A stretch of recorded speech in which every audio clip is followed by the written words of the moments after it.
Bonjour à toutes et à tous. Je suis très heureux d'être avec vous aujourd'hui dans le cadre de ce salon FPC Forum Plasturgie Composite. Je me présente très rapidement. Je suis Emmanuel Dutheil, je suis le directeur de la rédaction de l'Usine Nouvelle, mais également coordinateur de plastique et caoutchouc, deux titres du groupe InfoPro Digital, qui est très heureux avec les équipes de Polivia de pouvoir vous proposer cette nouvelle édition de ce forum Plasturgie et Composite. Voilà, alors moi je ne cherche pas à grand chose si ce n'est à accueillir tous ceux et toutes celles qui vont participer à ce dernier temps fort, ce bilan et feuille de route, attentes vis-à-vis du gouvernement, de la plasturgie et des composites, un point important. Vous allez voir, il y a plein de surprises. Il va y avoir un ministre tout à l'heure. On va vous dévoiler, je crois aussi, des petites choses. Mais pour réussir à faire tout cela, je demande tout de suite à Emmanuel Perdry de se connecter à mes côtés. Emmanuel Perdry, bonjour. Bonjour. Tout le monde vous connaît, mais on va quand même redire que vous êtes la présidente du syndicat professionnel Polivia, PDG de la PME de la plasturgie du groupe Ileance. Alors, là aussi, beaucoup doivent le savoir. Pourquoi donc vous êtes en vidéo? Parce que vous avez eu un petit problème médical qui fait que vous n'avez pas le droit de poser le pied par terre. C'est C'est ça. ça, ma malléole a flanché. La malléole a flanché, mais on va pas flancher, nous, pour le secteur, et on va vous avoir pour entrer justement peut-être tout de suite dans le vif du sujet, puisque la conférence sociale, on va entrer tout de suite dans le vif du sujet et découvrir et commencer cette dernière séquence par l'attractivité et l'emploi.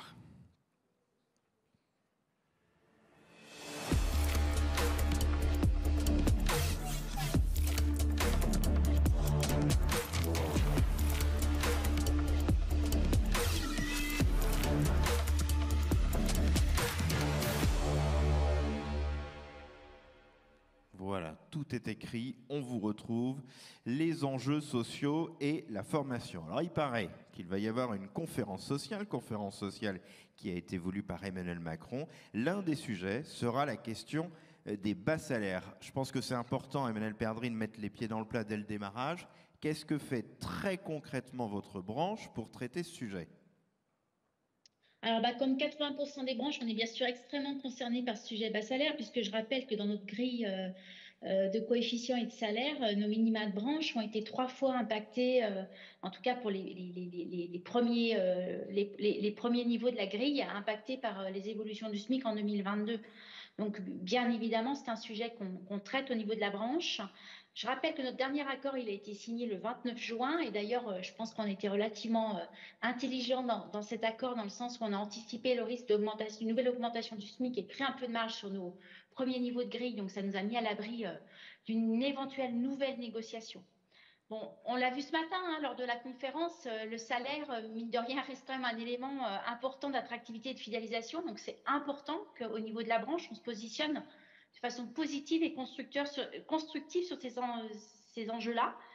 Et finalement, la chance qu'on a, c'est qu'on ne sera pas convoqué, je pense, en tout cas en premier, en tant que branche, par notre président et la première ministre, puisque aujourd'hui, aucun de nos minima n'est en dessous du SMIC, donc on ne fait pas partie des mauvais élèves. Moi, je profite quand même de ce sujet des bas salaires pour évoquer ma conviction forte, c'est que notre branche a un rôle majeur à jouer auprès des entreprises, en particulier les plus petites, et doit donc outiller la branche sur un certain nombre d'accords sur les sujets importants pour les entreprises. Et en particulier, par exemple, sur ce sujet salaire, le fait d'encadrer un petit peu les salaires peut, par exemple, protéger un petit peu de dumping social entre des petites et des grandes entreprises. Ça met tout le monde à peu près au même niveau. Donc, je pense que c'est important, même si par moment, on a l'impression que la branche va trop loin et finalement incite à des augmentations. C'est quand même un élément d'équilibre et d'équité entre les différents acteurs de la branche. Et puis, il y a plein d'autres sujets que la branche doit négocier dans le cadre d'un dialogue social de branche. Nous, Polivia, on est extrêmement attachés à un dialogue social de branche constructif. J'ai d'ailleurs rencontré personnellement la gouvernance de certaines OSS représentatives de la branche, organisations syndicales salariées de la branche, pour rappeler l'importance du dialogue social pour Polivia. On peut rappeler à ce titre d'ailleurs qu'une branche qui n'aurait pas de dialogue social constructif qui aboutirait à des accords pourrait être considérée par l'État comme une branche inutile. Et donc, dans le cadre de la réduction du nombre de branches professionnelles, on pourrait voir disparaître notre convention collective nationale de la plasturgie, ce qui ne serait pas forcément une bonne nouvelle pour nos entreprises. Donc Polivia, dialogue social constructif, qui fait qu'aujourd'hui, notre branche ne sera pas pointée du doigt dans le cadre de cette conférence sociale. Est-ce que malgré tout, vous lancez une sorte d'appel en disant attention, il faut que tout le monde, les petits, les moyens, les gros, y aillent, parce que même s'il n'y a pas vraiment de risque, il ne faudrait pas qu'on soit autour de la ligne rouge. Ah ben c'est clair que l'absence de signature d'accord et une prolongation de niveaux sociaux en dessous du SMIC serait un très mauvais message aujourd'hui au niveau d'une branche. Et nous, Polivia, on ne souhaite pas ça. Donc on maintiendra les efforts qu'on a engagés depuis 2 ans sur les sujets de dialogue social. Alors effectivement, un point très important. Autre point capital, parce que vous parliez déjà d'une forme d'attractivité via le salaire, mais il y a également la formation qui est un élément important pour continuer à faire progresser les équipes, mais également pour en faire venir d'autres en les formant. Si on parle de la réforme du financement de la formation professionnelle, quel peut être l'impact sur une filière comme celle de la plasturgie?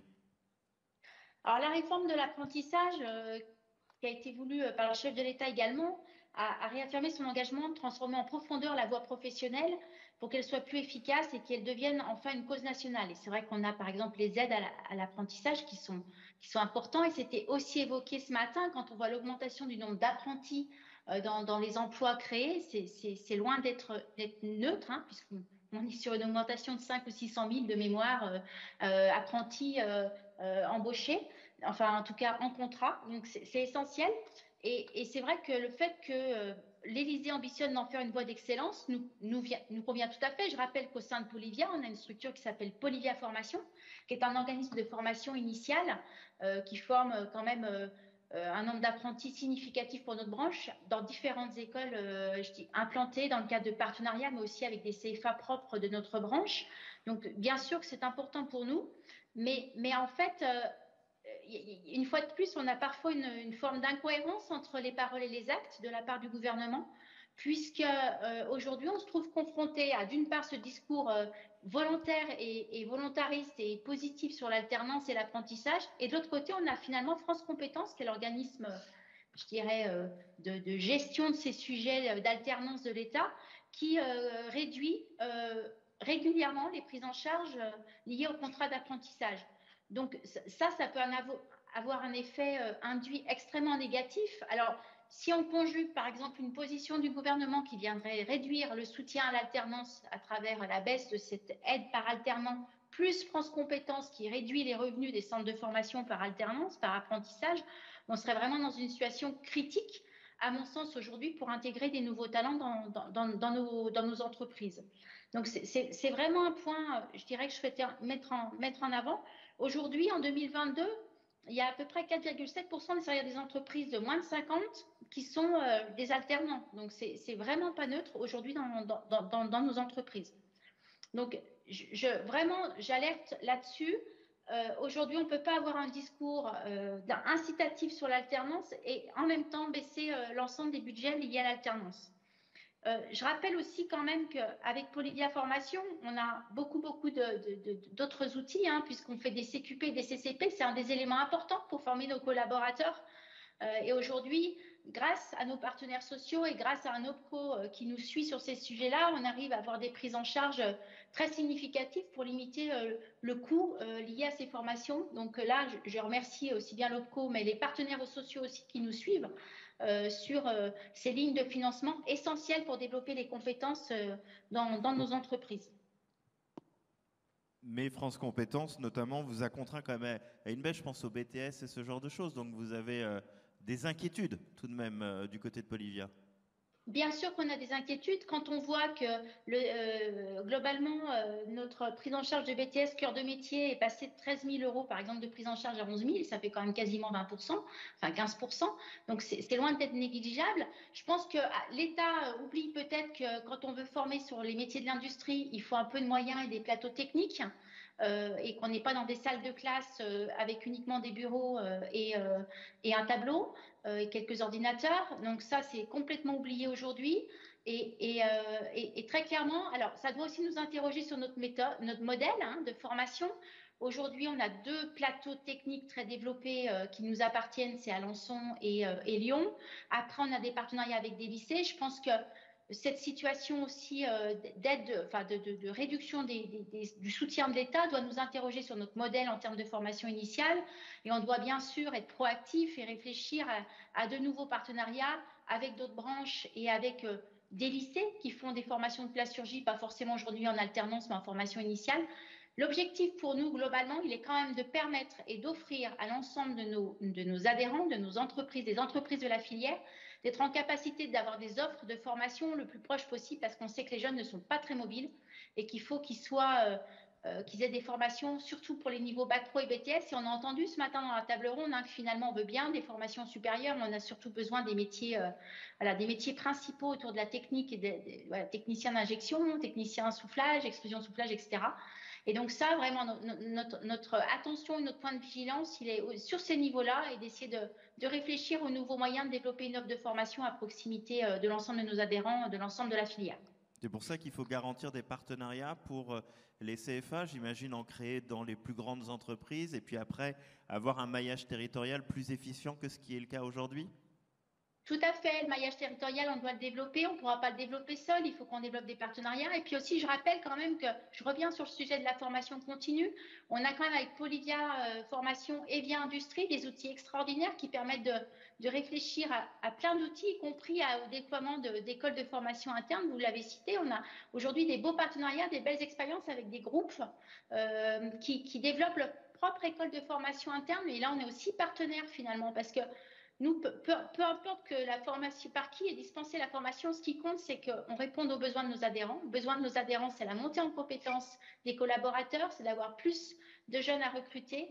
Et là-dessus, voilà, tous les modèles sont bons, pourvu qu'on puisse développer le nombre d'alternants, le nombre de jeunes qui rentrent dans nos centres de formation ou dans d'autres centres de formation, mais qui rentrent surtout dans nos entreprises. Alors justement, vous avez parlé beaucoup là de recrutement.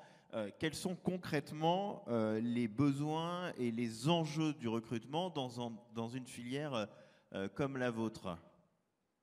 Alors, la filière de la plasturgie, je rappelle, 125 000 salariés, 3 500 entreprises, taille moyenne, voilà, on va dire 36 salariés, donc plutôt des PME, même s'il y a quelques très beaux grands groupes. On a vu des témoignages ce matin. Aujourd'hui, à peu près 17 000 postes par an en recrutement, donc c'est énorme. Et quand on lit ça aux 17 000 jeunes qui parce sont en qu'il y a une formation… augmentation de la demande, ou c'est la mécanique des départs en retraite et tout, Alors, on va dire qu'il y a une récurrence de la demande qui va encore s'accentuer parce qu'il y a une accélération des départs en retraite. Donc, ces 17 000, on les a de façon récurrente depuis quelques années, mais ils sont appelés à augmenter. Donc, on a un vrai sujet autour du recrutement et de l'attractivité.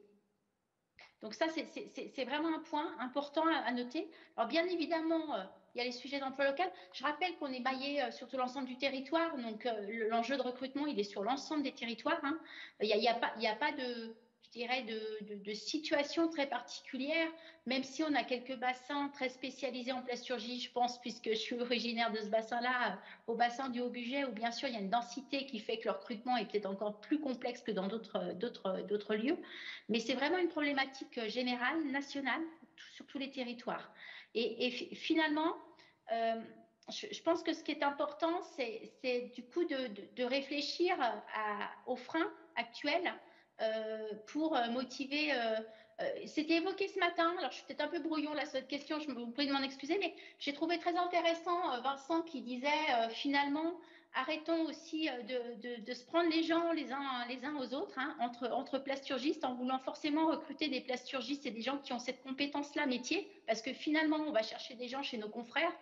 Et essayons de développer une attractivité et des messages positifs sur la filière qui nous permettent d'aller chercher des gens en dehors de la filière pure plastique actuelle. C'est-à-dire que finalement, le talent, il est et les soft skills deviennent très importants. Focalisons-nous peut-être là-dessus dans nos recrutements et essayons de de construire une offre de formation continue avec des CQP, des CCP qui nous permettent de former après les gens une fois qu'on les a intégrés dans nos entreprises, en tout cas de les former au métier.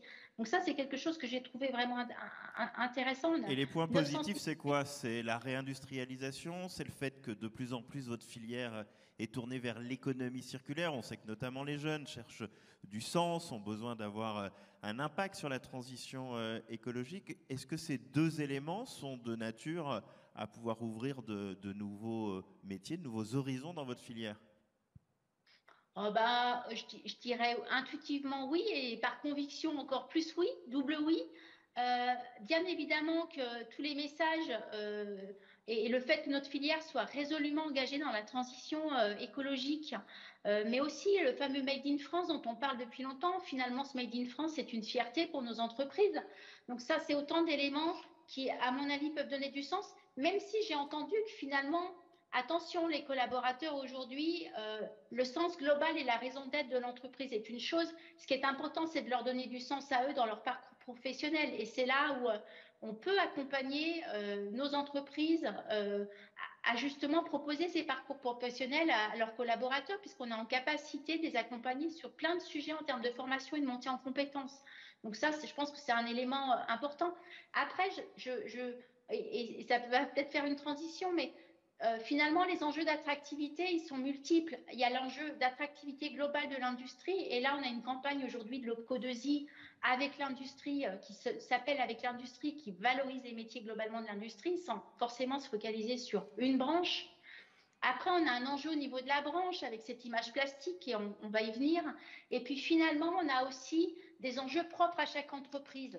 Et je pense qu'on ne peut pas traiter l'un sans l'autre. C'est-à-dire qu'en fait, si on veut vraiment avoir des inputs positifs et un impact positif en termes d'image, il faut vraiment qu'on travaille sur les trois champs.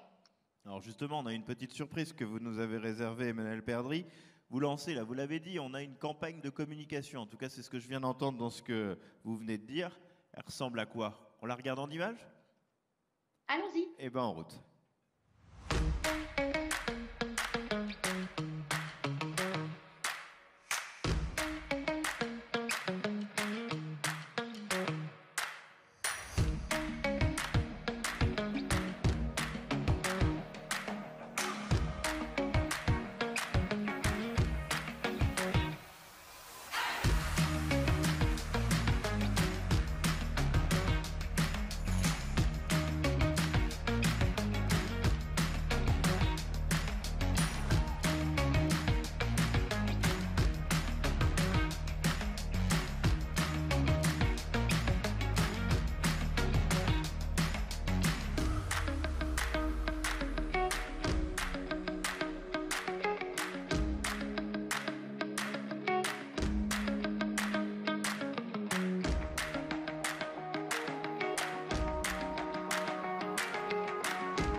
On peut l'applaudir peut-être quand même cette campagne, non?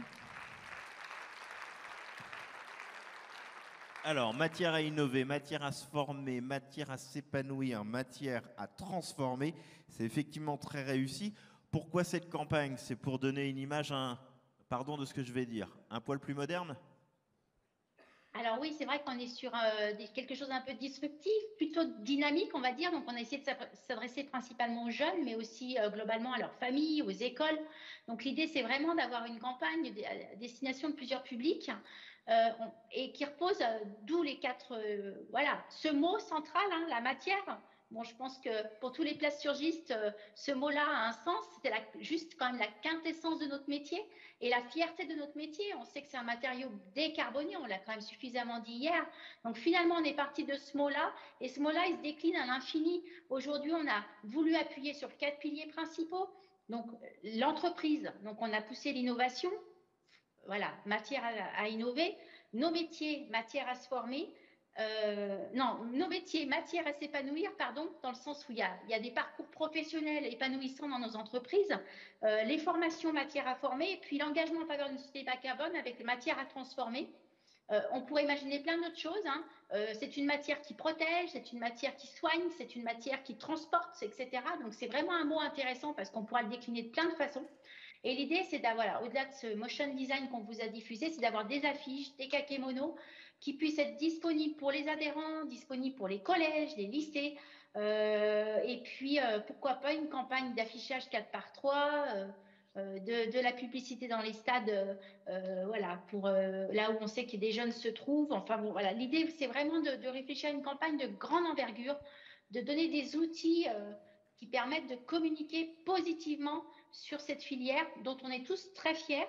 Et finalement, on se dit qu'à un moment donné, il faut oser. On n'a pas voulu une campagne défensive, en fait. Donc, on a une campagne très positive. Voilà. Et c'est l'image qu'on a envie de donner. On est une filière positive, on est une filière qui innove, qui forme, où les gens s'épanouissent et qui se transforment. Et ça, c'est important. On parlait tout à l'heure en termes d'attractivité, c'est un message important.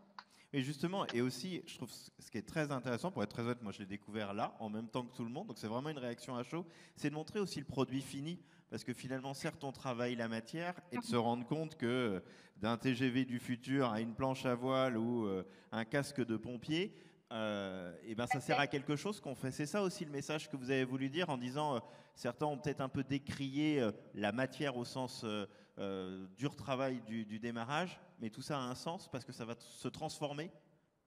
C'est ça.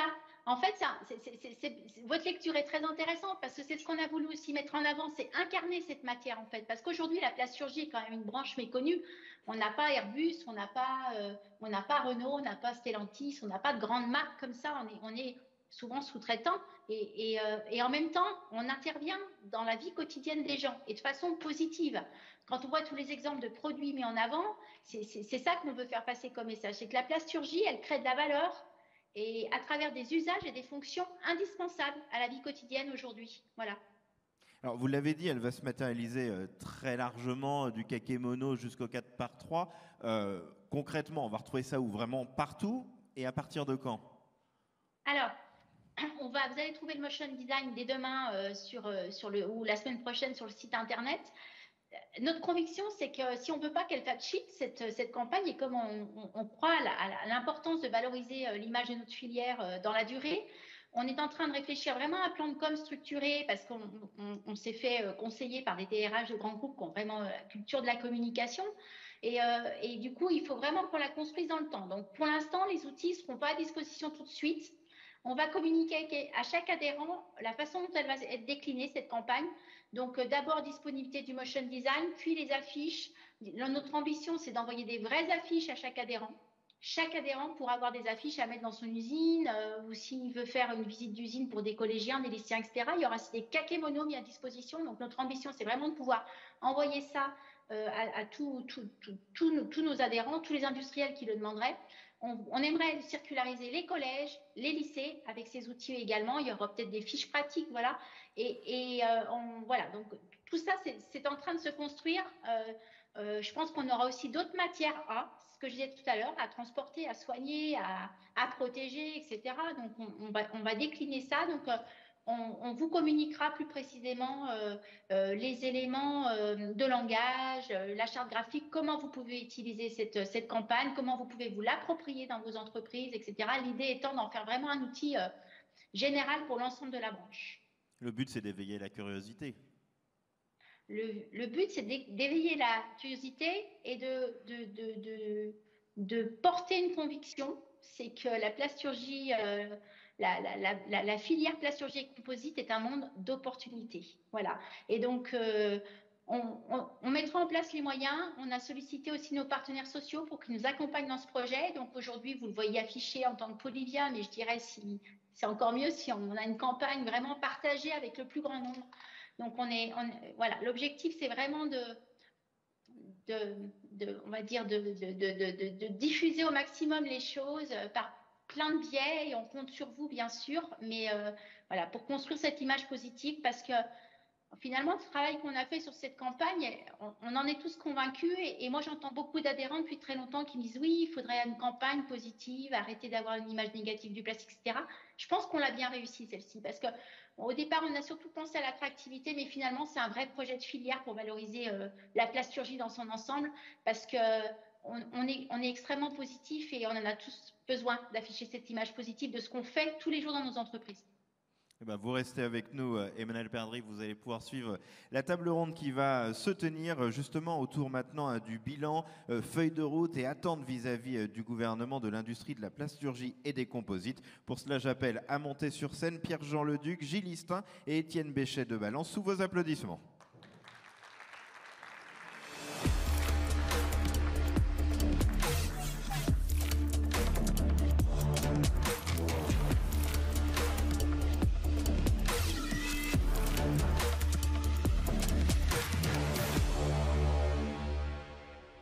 Alors, je vais déjà vous présenter quand même.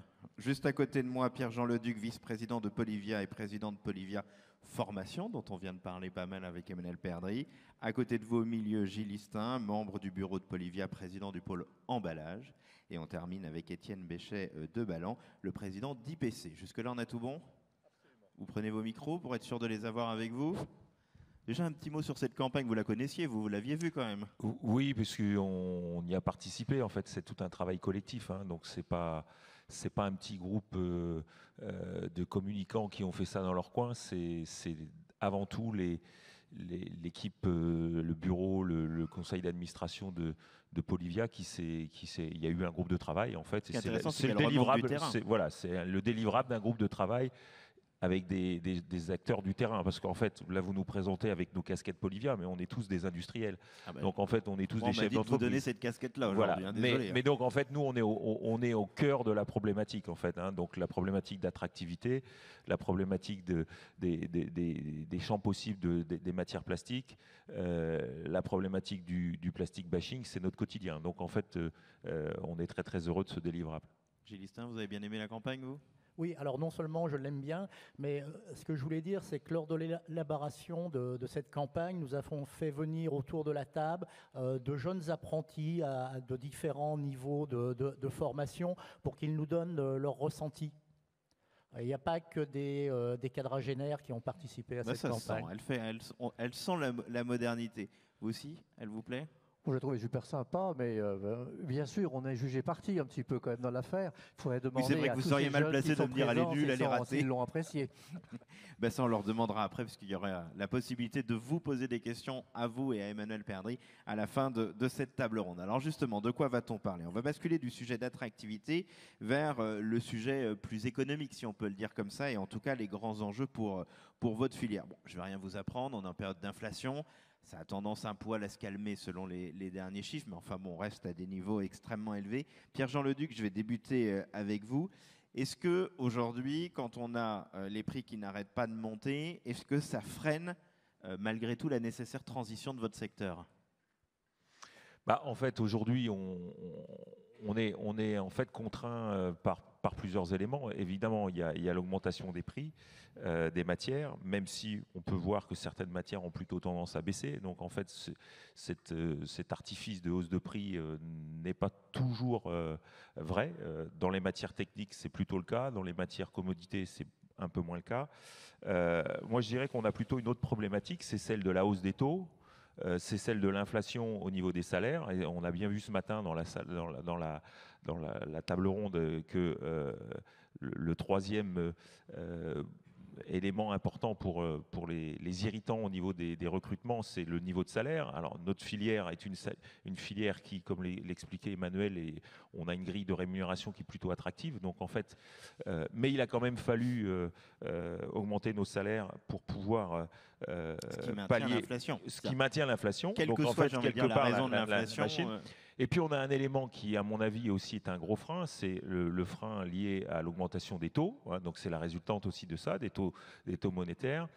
Et puis l'autre point, c'est l'augmentation de l'énergie. Enfin, on a énormément d'éléments qui aujourd'hui freine donc la pour logique les taux, pour que ce soit clair, c'est-à-dire que ça contraint vos investissements, par exemple? Ça contraint les investissements et les investissements dans la décarbonation, ce ne sont pas des investissements aujourd'hui productifs.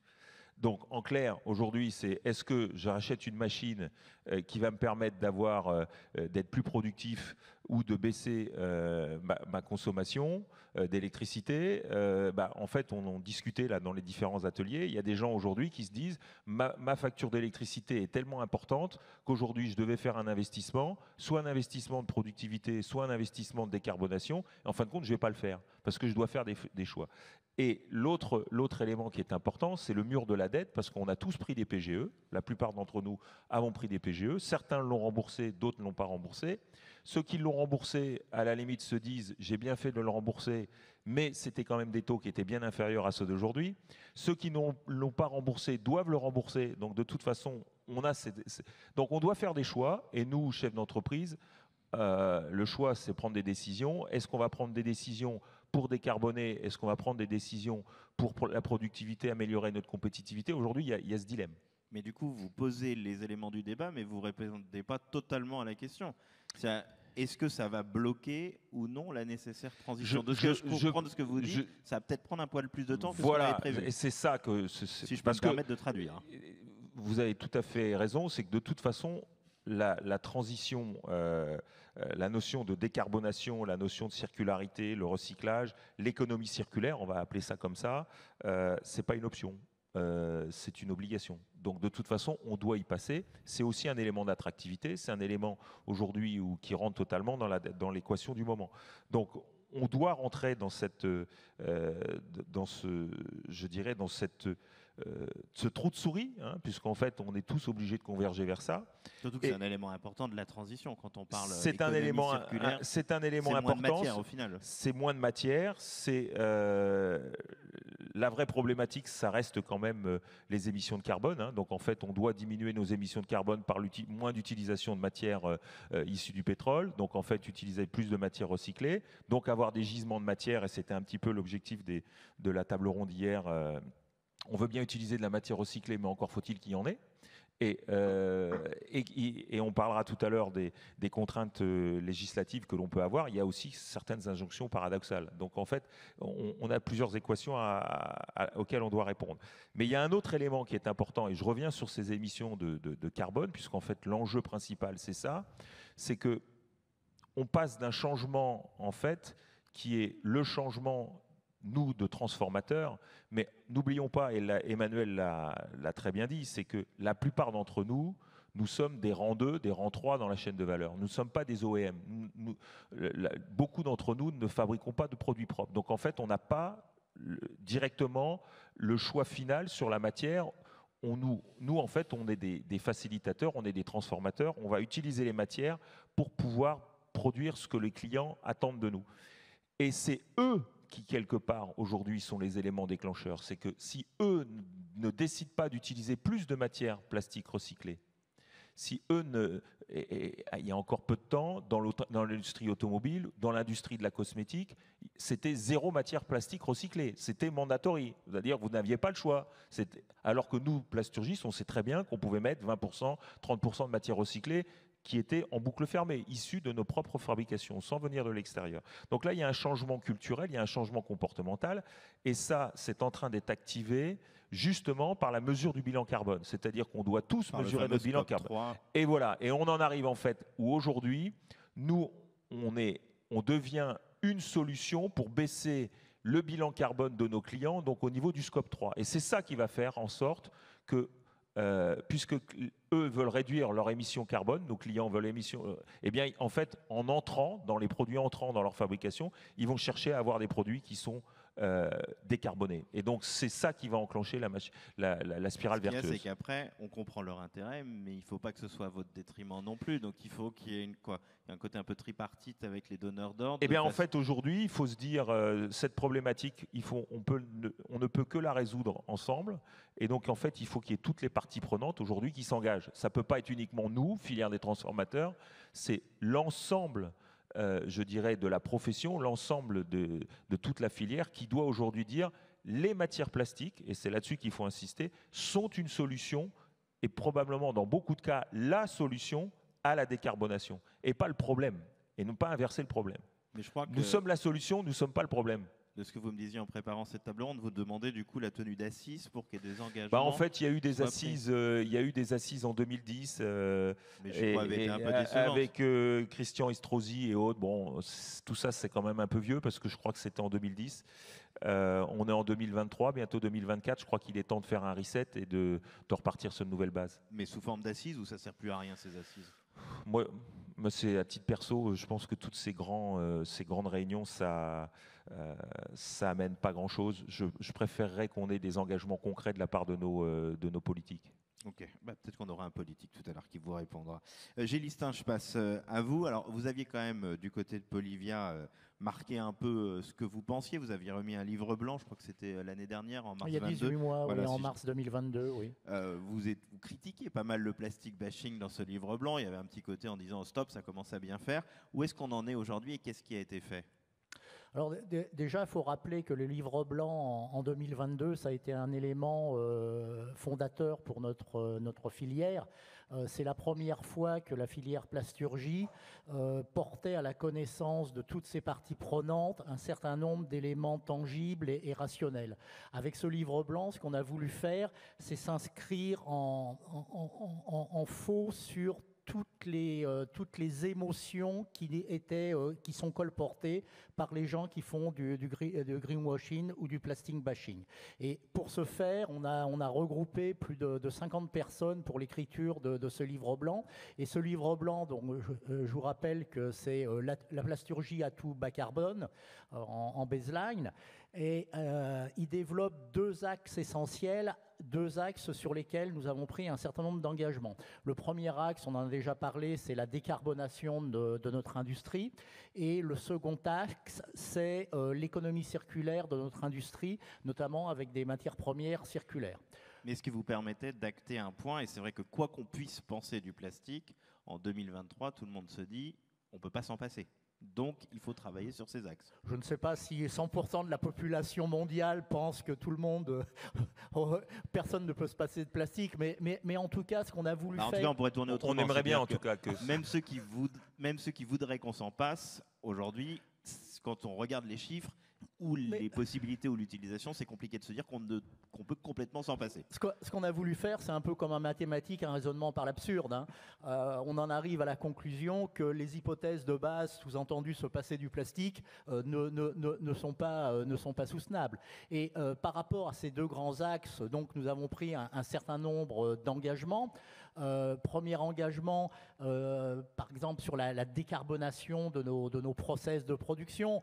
On a eu l'occasion de signer des partenariats avec l'EDF. Alors l'an dernier, c'était plutôt pour contenir l'inflation des prix de l'énergie. Maintenant, je dirais que le partenaire EDF agit plus avec notre filière pour nous prodiguer des conseils visant à réduire d'une part les consommations d'énergie et d'autre part à partir sur des énergies renouvelables ou vertes. Est-ce que la crise énergétique actuelle permet d'accélérer ça? Parce que dans tous les cas, il faut faire baisser la facture, donc il faut trouver des solutions. Oui. Pierre-Jean parlait d'un temps de retour sur investissement tout à l'heure. Définitivement, nous rentrons dans nos ateliers de nouveaux process, de nouvelles machines qui vont être plus sobres, qui vont émettre moins de gaz à effet de serre, etc. Mais vous l'avez accéléré, ces transformations, oui. Au regard de la crise actuelle. Oui. Et parce qu'il y a deux points importants. Il y a l'envie de sobriété de la part aussi de la population, puis d'une forme de frugalité dans les moyens de production. Vous savez, on parlait tout à l'heure de Scope 3. Nous, on est connecté avec nos clients. Et quand vous avez de grands donneurs d'ordre, que ce soit dans l'industrie alimentaire, dans l'industrie automobile, dans l'industrie du bâtiment, qui vous disent si vous voulez continuer avec nous, si vous voulez continuer à être un fournisseur stratégique, il faut qu'avant telle date, vous diminuez de 50% votre Scope 3, vous mettez en place les moyens pour diminuer ce Scope 3. Ou y ajouter quelque chose? Oui, pour rebondir par rapport à un atelier auquel je participais ce matin sur l'utilisation des presses électriques, où on mettait en avant que les presses électriques permettent de réduire la consommation d'électricité de 40%. Les machines coûtent plus cher, certes, donc c'est un investissement plus important, mais en France, On a aussi quelque chose de particulier, c'est qu'on a les C3E. Et les C3E, donc ces certificats d'économie d'énergie, permettent en fait de gagner en fait sur le coût d'investissement, ce qui fait que la France, de manière un peu paradoxale, on est le premier pays, si j'ai bien suivi les propos de nos amis de chez Sumitomo Demag, on est le premier pays en Europe en fait, aujourd'hui en termes d'acquisition de presse électrique. Donc vous voyez que quelque part, c'est un peu incitatif tout ça. Hein. Il y a aussi des mesures gouvernementales qui permettent. Certes, il y a eu la crise et le prix de l'énergie qui sont incitatifs, mais il y a aussi des mesures d'accompagnement dont on parlera peut-être un peu tout à l'heure également. Eh ben, on va voir si on va en parler tout à l'heure. On va peut-être poursuivre quand même sur votre point, Gilles, parce que vous aviez là parlé de la décarbonation. Je vous ai coupé, mais il y a beaucoup d'engagements qui ont pu être pris, notamment sur les matières plastiques recyclées, ce genre de choses. Tout à fait. Le deuxième axe, c'est l'utilisation, rentrer réellement dans l'économie circulaire et donc utiliser ce qu'on appelle des MPR, des matières plastiques recyclées.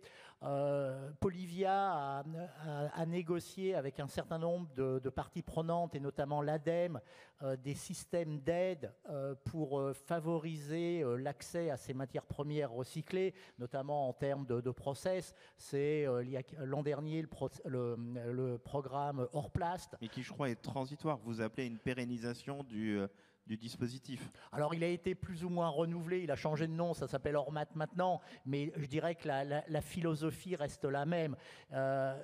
N'oublions pas que cette filière plasturgie, c'est plus de 3500 entreprises. Ce sont des entreprises moyennes en règle générale.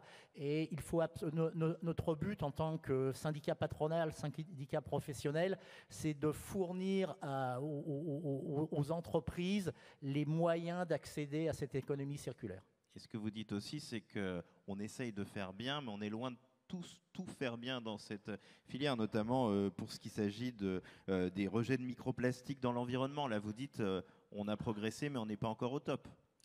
On aurait pu être au top si on avait commencé plus tôt. Aujourd'hui, l'engagement clairement de Polivia et qui est formulé dans le livre blanc, c'est de 100% des adhérents Polivia doivent avoir mis en place dans leurs ateliers des systèmes pour bloquer les émissions de microplastiques, de pollettes. Alors le législateur, via la loi AGEC, a renforcé ces exigences, et quelque part le législateur nous aide dans la mesure où il y a un décret au sein de la loi AGEC qui s'appelle le décret GPI, granules plastiques industriels, où les entreprises vont être auditées dans le cas d'un certain nombre de référentiels pour voir si nous faisons les choses correctement. Et que ce soit grand groupe ou autre, vous avez aussi besoin de l'innovation. C'est-à-dire qu'il y a beaucoup de startups qui arrivent sur votre secteur pour travailler là-dessus. Je crois que vous les aidez, c'est ça aussi? Vous avez un dispositif Pulse? C'est également un engagement qui figure dans le livre blanc. Et j'ai eu la chance, la semaine dernière, en tant que président Polivia Grand Est, de signer le premier partenariat avec un incubateur de start-up, Quest for Change, et nous avons eu l'occasion d'accueillir au sein de Polivia Grand Est 2 entreprises de start-up qui travaillent sur l'économie circulaire. On parlait de l'accès à la matière, alors ça fait inévitablement beaucoup parler dans vos couloirs. Le fameux sujet de la consigne, un coup on y va, un coup on n'y va pas. Bon, a priori on n'y va plus là. Quelle est votre position là-dessus? Ça fait rire déjà, mais c'était une table ronde hier. Hein. Je sais, mais c'est important dans le cadre du livre blanc de...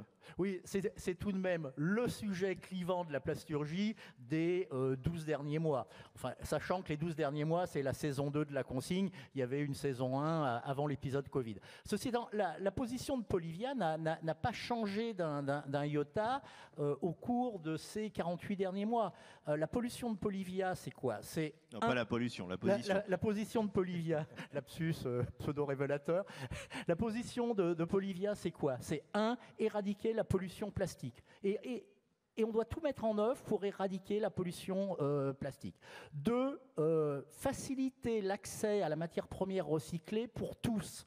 Et non pas qu'il y ait certains secteurs de l'industrie ou certains acteurs qui portent une mainmise sur les gisements de matière recyclée.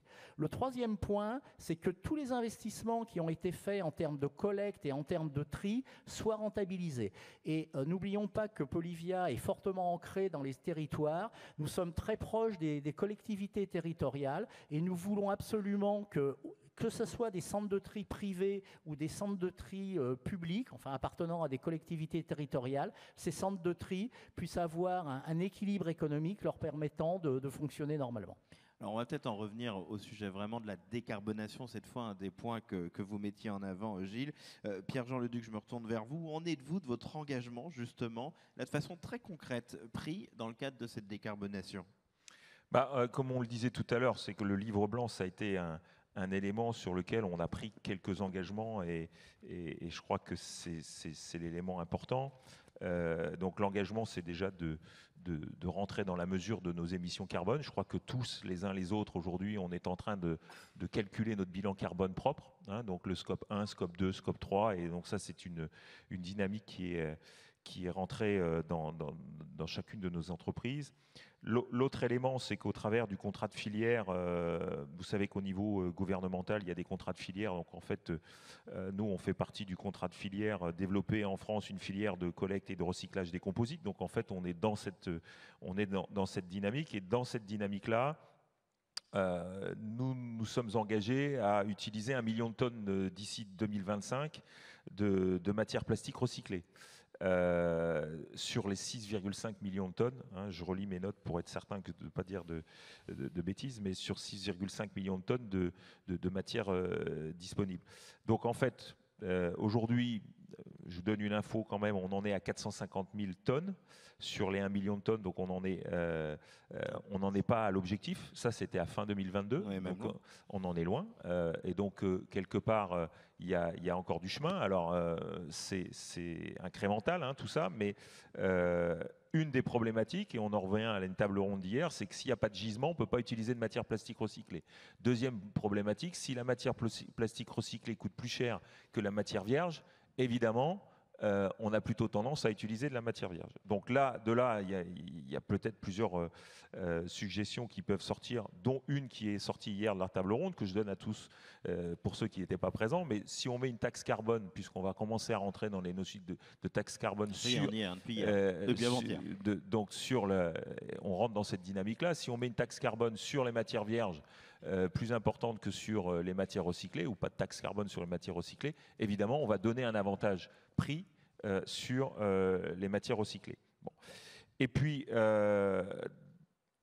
donc, je disais 450 000 tonnes fin 2022, fin 2025, il nous reste encore 2 ans, on va dire.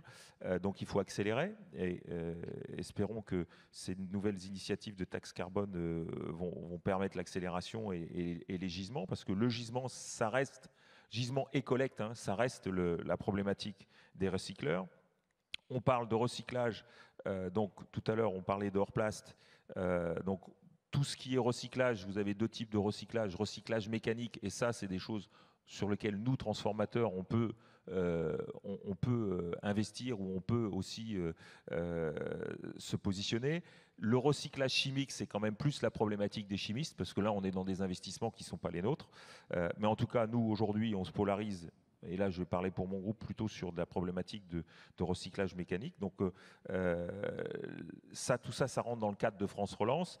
Et puis, il y a le fameux label MORE. Hein, donc, c'est celui qui mesurait tout à l'heure les 1 million de tonnes mobilisées pour recycler. Donc, en fait, c'est toujours bien de dire il faut identifier, quantifier. Hein, toujours, tout ce qui se mesure s'améliore. Donc, on commence à parler de mesurer la quantité de matière recyclée que nous, transformateurs, utilisons, mais des matières plastiques qui sont exogènes à l'entreprise. Hein, c'est-à-dire, il ne faut pas oublier que nous, transformateurs, on recycle beaucoup de matières en interne. Le label MORE mesure les quantités de matières recyclées externes à l'entreprise, c'est-à-dire que l'on achète. Et là, on en revient à la problématique que j'évoquais tout à l'heure, à la fois celle de gisement et à la fois celle de prix. Mais en tout cas, on a mis en place ce label qui aujourd'hui permet de mesurer et entreprise par entreprise, quels sont les bons élèves et les mauvais élèves, hein, parce qu'en fait, si vous n'êtes pas labellisé MORE, ça veut dire que quelque part, vous n'utilisez pas de matière recyclée, donc vous êtes un mauvais élève. Et puis, dernier élément qui, pour moi, me paraît aussi très important, c'est que en parallèle de la création de Polivia, hein, je rappelle que Polivia, c'est la fusion des syndicats de la plasturgie pour faire un seul syndicat qui aujourd'hui est un syndicat très fort. Ça n'a pas été évoqué tout à l'heure, mais c'est quand même 32 milliards de chiffre d'affaires, hein, notre syndicat, en tout cas la filière plasturgie. Et on a créé quelques temps avant de faire Polivia, on a créé un centre technique de la plasturgie, donc IPC. Et c'est ce centre technique aussi qui permet à chacun d'entre nous de pouvoir faire les ACV, de pouvoir notamment aussi travailler sur nos améliorations de process qui vont nous permettre de baisser nos consommations d'énergie, qui vont nous permettre d'utiliser plus de matières recyclées, qui vont nous permettre d'utiliser plus de bioplastique. Donc en fait, c'est un ensemble. Peu de labelliser les best practices pour que tout le monde puisse s'en emparer. Voilà, alors, et derrière tout ça, il y a une taxe parafiscale, donc en fait on la paye, hein, donc quelque part, nous sommes tous contributeurs au budget de fonctionnement d'IPC, et cette taxe, en fait, est une taxe qui permet de faire tout un tas de travaux de développement qui vont permettre à nos entreprises de progresser, donc de rester toujours des entreprises leaders sur leur marché. Là aussi, je rappelle que la plasturgie française, c'est la deuxième en Europe, hein. Donc en fait, on a une position de leadership qu'il faut maintenir. Et donc ça permet, en fait, IPC plus Polivia, puisque c'est une gouvernance identique, hein, c'est les acteurs de Polivia, la gestion de Polivia, la gouvernance de Polivia, c'est la même que la gouvernance de IPC. On partage beaucoup de choses et de roadmap de développement commune. Alors justement, comment atteindre, parce que là on a regardé le côté franco-français, pas que franco-français, mais c'est important de se mettre dans un dispositif européen. Gilles Istin, comment atteindre les objectifs européens pour le recyclage ? Déjà, on peut constater qu'entre l'Europe et la France, il y a un genre de miroir, dans la mesure où l'Europe, il y a grosso modo 50 millions de tonnes de polymères utilisés, et Alliance for Plastic Recycling dit qu'il faudrait en 2025 utiliser 10 millions de tonnes de recyclés. En France, c'est grosso modo 5 millions de tonnes de plastique vierge utilisé, et la loi AGEC dit qu'il faudrait utiliser 1 million de tonnes de recyclés. Donc on est dans les deux cas autour de 20%. Comme l'expliquait Pierre-Jean, aujourd'hui nous en sommes loin. Et nous en sommes loin pour plusieurs raisons. La première raison, je pense qu'on n'a pas fait le plein en amont en ce qui concerne les gisements. Et c'est pour ça que la position sur la consigne, j'y reviens, mais c'est fondamental pour trouver les gisements de matière à recycler. La position de Polivia sur la consigne, c'était pas uniquement faire de la consigne des bouteilles PET, des bouteilles d'eau ou des bouteilles de jus de fruits, c'était de faire une consigne ou en tout cas d'augmenter de façon drastique la collecte sur l'ensemble des contenants. Et ça permettrait de récupérer 4 ou 500 000 tonnes supplémentaires. Ensuite, le deuxième point, on s'aperçoit quand on regarde les capacités de production de MPR chez nos collègues de recycleurs, ces capacités sont en ordre de marche. Et la capacité nominale permet aujourd'hui de répondre à l'incorporation du million de tonnes en France. Malheureusement, parce que la matière vierge n'est pas chère actuellement, et ce, quels que soient les polymères, que ce soit le PET ou les polyoléfines, le coût des matières premières recyclées coûte aujourd'hui plus cher que les matières vierges. Donc, nos donneurs d'ordre, qui veulent maîtriser leurs coûts, qui font attention à l'inflation, etc., ils nous disent, arrêtez de mettre des matières recyclées, mettez de la matière vierge. Et c'est là où est le problème. Et je pense, alors Pierre-Jean ne croit pas trop aux grandes assises, en tout cas, je pense qu'il faut que nous reprenions langue tout au cours de la chaîne de valeur, que ce soit les collecteurs, que ce soit les recycleurs, que ce soit les transformateurs ou que ce soit les donneurs d'ordre, pour qu'on arrive à une solution équitable visant à réincorporer de la matière première. Peut-être que pour résoudre cet équilibre prix, peut-être qu'il faut, comme il a été dit hier après-midi, ajouter le coût du carbone à 100 € la tonne ou 120 € la tonne. Mais en tout cas, moi, il faut arrêter que les différents acteurs de cette filière, de cette chaîne de valeur, s'invectivent par communiqué de presse interposé. C'est pas ma faute, c'est la tienne, etc. Et qu'on se mette tous autour d'une table, peut-être avec l'aide des services gouvernementaux d'ailleurs. Ben, on va voir ça. Compliqué de se passer du plastique. Comment trouver des alternatives? Étienne Béchet de Ballan, je rappelle que vous êtes le président d'IPC. Emmanuel, la question est de savoir, faut-il se passer du plastique? On a vu que tout à l'heure, c'était Pour pas moi, si simple. je reprendrai la phrase de Pierre-Jean, le plastique n'est pas le problème, le plastique c'est la solution. C'est la solution dans plein des domaines, dans l'aéronautique, que ce soit dans l'automobile, que ce soit dans la création de nouvelles énergies comme les plaques solaires ou les éoliennes. Nous en avons absolument besoin du plastique et des composites. Maintenant, nous ne sommes pas les seuls à décider. On est dans un univers qui est très réglementé, très légalisé. Il ne faut pas oublier qu'au départ, tout provient du consommateur, le consommateur citoyen qui, lui, souhaite avoir globalement moins de plastique, moins d'emballage.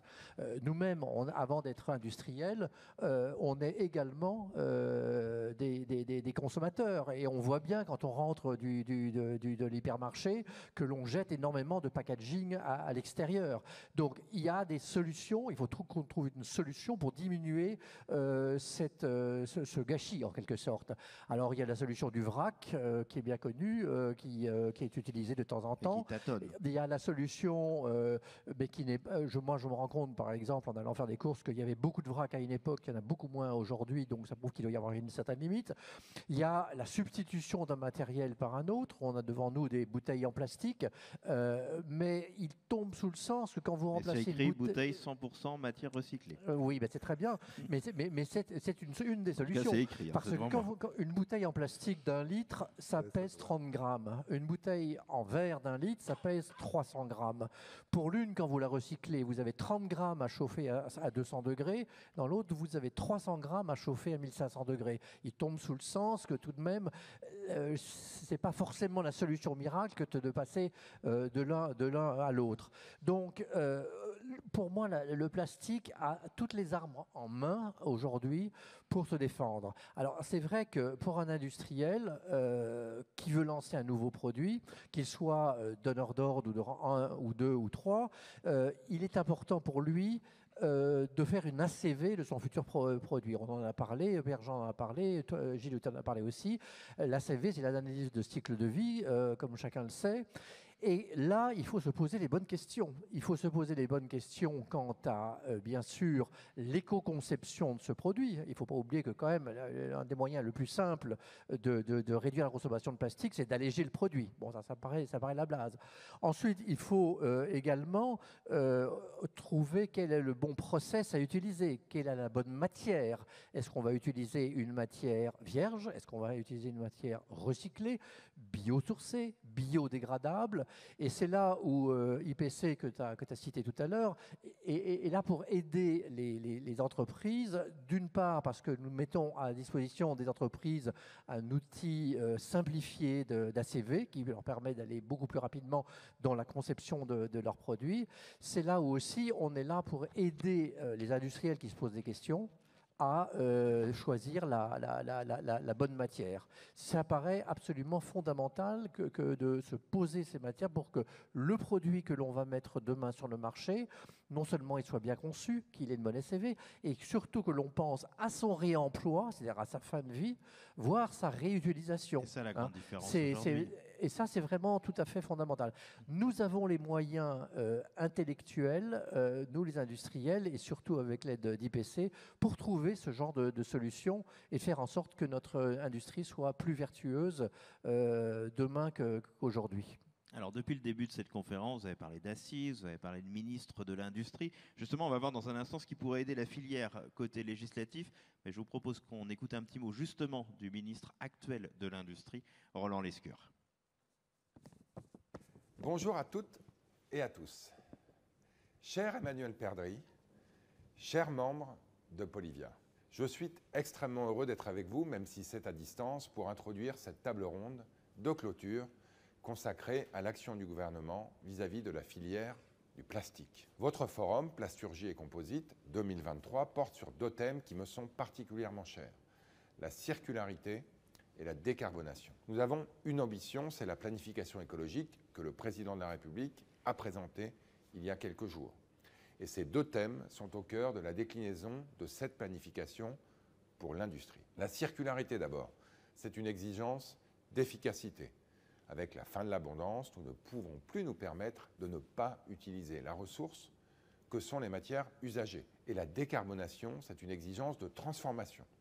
Le président de la République l'a annoncé, la France sera une des premières nations industrielles à sortir des énergies fossiles. Je tiens à vous assurer du soutien de l'État dans cette transformation. L'écologie à la française, ce ne sera pas l'écologie de la contrainte absolue, ni celle évidemment du business as usual. Entre décroissance et absence d'ambition, c'est une voie médiane, ambitieuse, que porte ce gouvernement, celle d'une écologie du contrat, du donnant-donnant. D'abord sur la circularité. La matière plastique a été largement décriée au cours des dernières années pour le faible niveau de recyclage de ces déchets et singulièrement en France. Ces critiques ne prennent pas en compte tous les atouts du plastique pour peu qu'il soit recyclé. Si nous voulons pérenniser les usages du plastique, nous devons donc faire une transition rapide vers un modèle circulaire. Je vous propose donc un engagement réciproque, donnant-donnant. De la part de l'État d'abord, nous nous engageons à améliorer la collecte, le tri et la valorisation de la matière plastique pour atteindre un taux de recyclage de plastique au meilleur niveau européen. De la part de la filière, de votre part, apporter une nouvelle attention à la recyclabilité des résines et à l'incorporation de matières recyclées. L'État s'engage d'ores et déjà avec des primes pour l'incorporation de matières recyclées dans les REP. L'État s'engage aussi en soutenant la mise en place de capacités de recyclage, en particulier chimiques, à travers les projets Eastman, Carbios, où j'étais il y a quelques jours, et Loop, qui seront soutenus dans le cadre de France 2030. Je vous invite à vous engager de votre côté. D'abord, en réfléchissant à la recyclabilité de vos produits, y compris en faisant évoluer les résines que vous utilisez. Il en va de notre licence collective à opérer. Ensuite, en prenant des engagements volontaires d'incorporation de matières recyclées qui précèdent les normes européennes, soyons ambitieux ensemble. Dans les prochains mois, nous lancerons une planification écologique des déchets qui sera l'occasion de discuter plus en détail de ce contrat de transition écologique entre vous et nous. Ensuite, cette écologie du contrat, elle doit porter sur la décarbonation.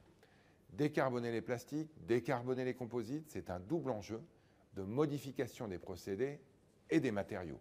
Des procédés d'abord, parce que comme toutes les industries, vous devrez changer vos sources de chaleur pour produire sans énergie fossile à l'horizon 2050. Des matériaux ensuite, parce que les résines que vous utilisez reposent largement sur des matières premières issues de la pétrochimie, dont la rareté ira croissante. Face à ces investissements, l'État sera au rendez-vous. Comme tous les secteurs industriels, je vous invite à vous saisir des aides à la décarbonation à hauteur de 1 milliard en 2023 et la Première ministre l'a annoncé là aussi il y a quelques jours de 1,5 milliard d'euros en 2024. Ces aides sont conditionnelles à des baisses effectives des émissions de CO2 et elles sont efficaces. Pour innover sur les résines, l'État a mis en place des aides au développement de matériaux biosourcés à travers le plan France 2030. Je vous invite là aussi à vous saisir de la prochaine relève de cet appel à projet en décembre 2023. Nous devons tracer dès aujourd'hui une trajectoire collective pour les plastiques dans un monde circulaire, plus sobre et moins intense en matière fossile à l'horizon 2050. Un grand merci à toutes et à tous. Je suis certain que les réflexions que vous aurez aujourd'hui permettront de nous mobiliser plus vite et mieux pour accélérer le changement de notre modèle de production et de consommation pour atteindre un objectif, stop au gaspillage. À très bientôt. C'était donc Roland Lescure, le ministre de l'Industrie. Justement, Gilles, qu'est-ce qui pourrait aider la filière? Là, le ministre a dit « je serai à vos côtés ». Peut-être si on en revient à ce que l'on évoquait tout à l'heure par rapport à l'incorporation des matières premières recyclées, que le ministre nous aide à trouver un système de péréquation entre le prix des matières vierges, le prix des matières recyclées, pour que les recycleurs puissent générer une activité profitable lorsqu'ils vendent leur matière plastique recyclée, et également que les donneurs d'ordre, soit sous forme d'éco-modulation, soit sous forme de primes particulières, puissent accepter un surcoût en utilisant de la matière recyclée. Ça, c'est le premier point. Le ministre a parlé également de subventions pour la décarbonation. J'ai personnellement étudié pour mon entreprise Knauf Industrie les différentes options offertes dans ce cadre-là. Et clairement, ça ne s'applique pas à la plasturgie. Pourquoi ? Tout simplement parce que pour bénéficier d'une subvention sur un investissement de décarbonation, il faut investir sur un seul site 3 millions d'euros. Et il y a très très peu d'entreprises de plasturgie, je veux dire de transformateurs de plastique aujourd'hui, qui génèrent autant de gaz carbonique, nécessitant un investissement assez lourd. Et quand on revient à la genèse de ces subventions, c'était principalement pour décarboner les 50 plus gros émetteurs de gaz à effet de serre, des cimenteries, l'acierie, etc. Donc peut-être démultiplier ce qui a été fait pour les gros émetteurs de gaz à effet de serre vers... Ce que vous voulez dire, c'est que l'idée est louable, mais elle n'est pas opérationnelle pour la plasturgie.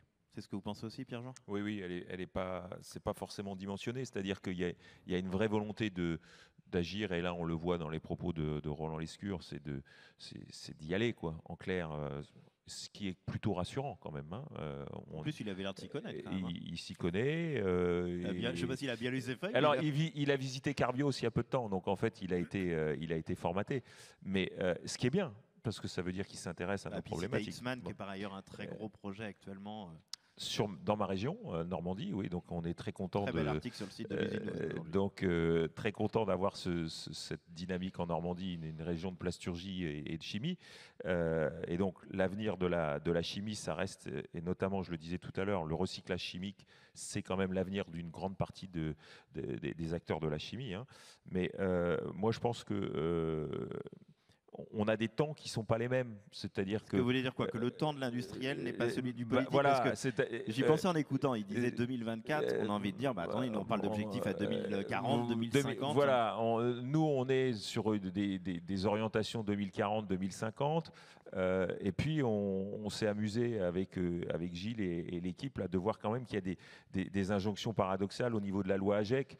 Alors, Gilles, comme tu es le spécialiste, tu vas pouvoir revenir. C'est ça, il y a une injonction entre le fait de sortir l'article 7, c'est ça ? Il y en a plein d'injonctions. Injonctions paradoxales. Particulièrement l'article 7, c'est ça ? Oui, bien, vous en avez sur, à savoir, générer de la collecte de matières plastiques pour faire des MPR, mais en 2040, de toute façon, vous n'aurez plus le droit de mettre de plastique à usage unique sur le marché. Donc pourquoi investir ? Oui. Voilà, nous, notre temps, c'est de se dire 2040, c'est demain ou c'est après-demain. Donc pourquoi on va investir si demain on ne peut plus utiliser ? Voilà, donc... Et c'est là où on dit il ne faut plus utiliser de matière plastique. Non, il ne faut plus utiliser de matière plastique vierge. Et donc, dans ce cas-là, ça prend tout son sens. C'est quoi un emballage à usage unique ? Est-ce qu'une bouteille de shampoing qui est fabriquée avec 95% de matières premières recyclées est encore un emballage à usage unique ? On parlait un peu de la législation. Vous avez quand même une loi structurante en France, c'est la loi AGEC qui a été publiée en février 2020, enfin qui a été votée en février 2020.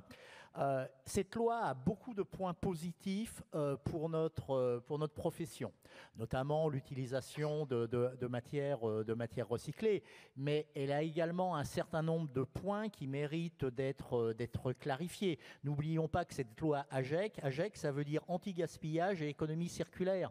Le fait de supprimer certains emballages plastiques, et je pense notamment dans la filière fruits et légumes, va conduire à augmenter le gaspillage. Oui, mais justement, il y a un point là que vous me disiez en préparant cette intervention sur la notion d'emballage circulaire, parce que votre idée de shampoing est intéressante. C'est le fait que finalement, c'est un emballage qui n'est pas unique, parce qu'il va revenir dans le... C'est un point important. Si on le recycle... Oui, si on recycle. D'où la position de Polivien, on en revient toujours au point initial, sur la consigne. Quand on a étudié, on a élaboré la position de Polivia sur la consigne, on a regardé un peu ce qui se passait dans différents pays européens, et notamment dans les pays scandinaves. Ces pays qui, les premiers, ont mis en place la consigne obligatoire pour bouteilles PET. Bien sûr, le taux de recyclage de ces bouteilles a grimpé à 90-95%. Mais vous regardez parallèlement à ça les autres polymères, en PE, PEHD, etc., PP, on s'aperçoit que les taux de recyclage restent extrêmement bas, de l'ordre de 12-15%. Donc, c'est pas la solution. Ce qu'on veut, c'est vraiment sortir de l'emballage à usage unique en fabriquant ces emballages avec de la matière recyclée. Il n'y a pas uniquement... Étienne voulait s'exprimer. Allez-y, bah non. J'avais une petite anecdote par rapport à ça. Juste sur les pays, je suis assez souvent en Allemagne actuellement, et j'attendais vendredi sur mon train pour rentrer, le Thalys pour rentrer en France. Et sur le quai de la gare, en Allemagne, je vous rappelle que les bouteilles plastiques sont consignées, mais vous avez des distributeurs où vous pouvez acheter des bouteilles qui sont en PET. Et donc tout le monde achète des bouteilles, il fait chaud, mais personne ne sait ce qu'on peut en faire, parce qu'en fait, il n'y a pas comme nous le bac jaune. Vous avez uniquement le recyclage du carton ou tout ce qui est compostable. Donc vous avez plein de poubelles sur le quai de la gare, mais vous ne pouvez pas mettre vos bouteilles. Donc je regardais Daniel, je me disais, bon, les Allemands sont très disciplinés, très probablement qu'ils vont garder la bouteille, ils vont la mettre dans leur sac, ils vont la ramener chez eux. Et non, qu'est-ce qu'ils font? Au bout d'un moment, ils la posent n'importe où, et même souvent dans la poubelle qui ne va pas bien.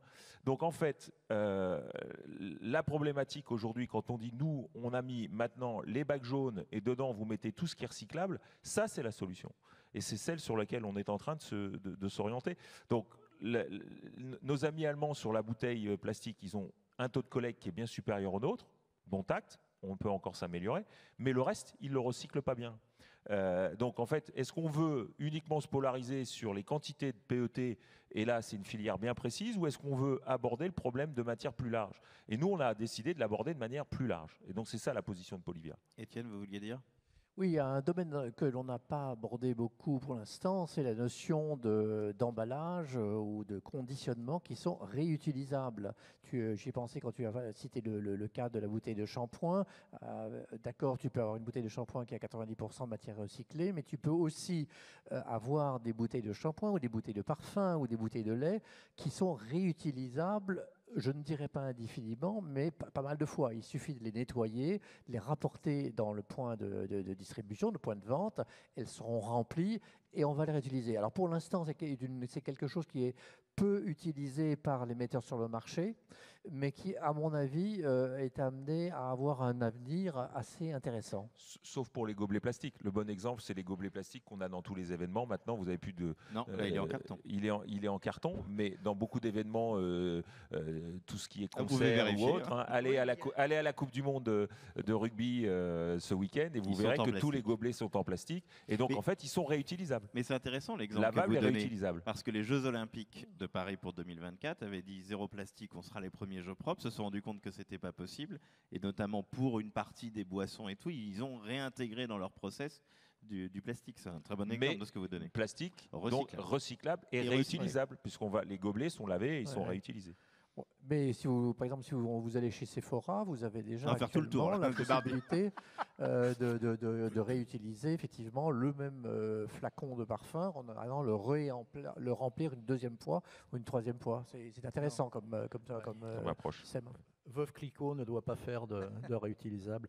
Mais de toute façon, la loi AGEC prévoit de diminuer de 20% les quantités de plastique avec deux drivers. Le premier, c'est la réutilisation des emballages à hauteur de 10%, enfin réduire le plastique de 10% par rapport à la réutilisation des emballages. Et le second driver, c'est également 10% par rapport à la politique 3R, réduction des quantités de plastique par éco-conception. Alors, c'est intéressant ce que vous dites là, parce qu'on parle beaucoup de réemploi, mais comment on travaille sur un taux de réemploi, alors même que la définition, je crois, en tant que telle du réemploi, n'est pas si claire que ça, en tout cas, Gilles. Elle est en cours d'élaboration. Mais elle n'est pas finalisée, quoi. Elle n'est pas dans le petit Robert. Elle n'est pas finalisée. L'ADEME a fait un certain nombre de recommandations. Je ne pense pas qu'on arrive à des taux de réemploi faramineux. Alors, la AGEC prévoit 10%. Oui, 10%, je pense que c'est possible. N'oublions pas, et IPC est en train de faire une grosse étude sur les emballages réemployables qui s'appelle BodyPack, une étude qui sera vraiment structurante pour la profession. N'oublions pas que le réemploi, et notamment dans les contenants alimentaires, pose un gros problème de sécurité alimentaire. On parlait là tout à l'heure, et le ministre l'a rappelé, sur comment vous aider, parce que bien évidemment, il va falloir des aides pour réussir cette nécessaire transition dont on parle depuis le début. Il y a 7 milliards d'euros supplémentaires officiellement sur la table. Il y a un plan plasturgie, je crois, qui est en discussion avec la BPI. Mais vous le disiez, le gros problème, c'est après que ce soit adaptable en fonction des besoins des uns et des autres. Comment y arriver? Là, vous êtes en discussion avec le gouvernement. Vous êtes peut-être vous, Pierre-Jean, ou Gilles, ou Étienne, qui veut répondre à ça? Je pense qu'on est aujourd'hui, Polivia fait partie je dirais, des syndicats qui sont écoutés, soit au travers de ces comités stratégiques dont je parlais tout à l'heure. Hein. Donc, ce comité stratégique de filière, c'est aussi un moyen de nous écouter. Mais après ça, on est aussi membre du MEDEF. Donc, en fait, quelque part, on remonte toutes nos problématiques au niveau échelon supérieur pour pouvoir intégrer ces discussions-là à une échelle un peu plus large. On fait partie de France Industrie. Donc, en fait, la problématique de la plasturgie, c'est aussi une problématique de réindustrialisation, on va dire, dans un contexte qui est différent et qui doit un peu structurer l'industrie de demain en France. Bon, donc évidemment, je disais tout à l'heure, 32 milliards, hein, c'est le chiffre d'affaires de la plasturgie, 120 000 employés, on pèse quelque part, on est une branche qui est écoutée. Maintenant, il ne faut pas oublier qu'en fait, on est quand même une profession qui est très diffuse en termes de taille d'entreprise. Je dirais le plasturgie type, c'est une 40-50 personnes, même 36, pas, disait Madame Perdry ou tout à l'heure. 36-40. J'ai bien écouté donc, ce qu'elle disait. voilà, donc en fait, on doit aussi être capable de pas uniquement, comme le disait Gilles, mettre des aides qui sont uniquement aux électro-intensifs. Il faut être capable de descendre sur une granulométrie qui est plus fine. Et donc c'est un peu là-dessus qu'on doit insister. Le ministre vous a dit à bientôt à la fin de son intervention. Il nous a dit à bientôt. Et puis, il y a un acteur qui est quand même assez incroyable, c'est quand même la BPI. Hein. BPI France, aujourd'hui, met en place tout un tas d'outils. L'ADEME, on parlait tout à l'heure de l'ADEME, il y a quand même tout un tas de choses, même si on a vu que ce qui a été mis en place pour les économies d'énergie n'était pas forcément adapté à notre profession. Mais il y a quand même un gros travail. Voilà, mais il y a quand même, voilà, il y a quand même un champ des possibles avec ces acteurs-là. Et c'est important, et ça, je vais redonner du sens à Polivia, c'est que c'est important qu'un acteur comme nous pesions et soyons capables d'être écoutés.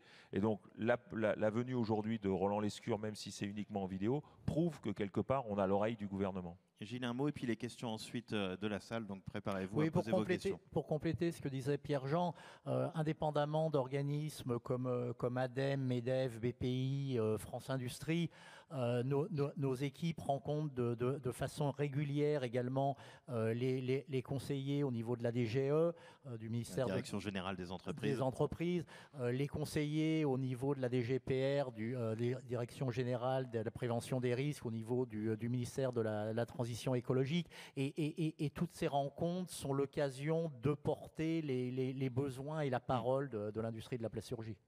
Alors, est-ce qu'il y a des questions dans la Oui, salle juste pour rebondir. Étienne, allez-y, comme ça laisse le temps aux uns aux autres de réfléchir. C'est très important d'être proche du ministère de l'Industrie. C'est le cas, effectivement, tu vas parler de rencontres avec la DGE.